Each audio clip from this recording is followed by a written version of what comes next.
ఈరోజు ఎక్కడ కూడా మహానాడులో ఈ పథకాలు మేము అమలు చేస్తాం, ఈ 5 ఏళ్లలోనే చేస్తామని చెప్పినారా? కనీసం ఈ 5 సంవత్సరాల్లో కూడా మేము చేస్తామని చెప్పలేనటువంటి దయనీయ పరిస్థితులలో ఈరోజు కూటమి నాయకులు ఉన్నారంటే కేంద్ర ప్రభుత్వం పూర్తి అండ. కేంద్ర ప్రభుత్వం ఇప్పుడున్న కూటమి తెలుగుదేశం పార్టీ మీద పూర్తిగా డిపెండ్ అయింది. ఈరోజు మీరంతా కూడా చూస్తే ఒక్క పథకం అమలు చేస్తానని హామీ చెప్పారు, డప్పులు కొట్టుకుంటున్నారు. ఇదేదో కడప మా అడ్డా అని చెప్పి. కడపనే కాదు, రేపు రాబోయే రోజుల్లో ఇది ఆంధ్రప్రదేశ్ రాష్ట్రం వైఎస్ జగన్మోహన్ రెడ్డి గారి అడ్డగా మారుతుంది. ఏ మాత్రం కూడా అనుమానం లేదు. ఒక్క కడపే కాదు, రాష్ట్రం అంతా కూడా వైఎస్ జగన్మోహన్ రెడ్డి అడ్డగా మారబోతా ఉంది. ప్రజలు ఆల్రెడీ నిర్ణయం చేసుకున్నారు.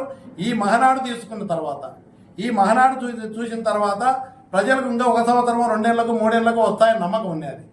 పెద్ద ఆర్భాటంగా కడపలో మీటింగ్ పెట్టి జగన్మోహన్ రెడ్డి గారి అడ్డాలో పెడుతున్నానని గొప్పలు చెప్పుకున్నటువంటి ఈ మహానాడు చూసిన తర్వాత ఇంకా ఈ కూటమి ప్రభుత్వం ఈ 5 ఏళ్లలో కూడా ఇవి చేయదు అని డిసైడ్ అయిపోయినారు.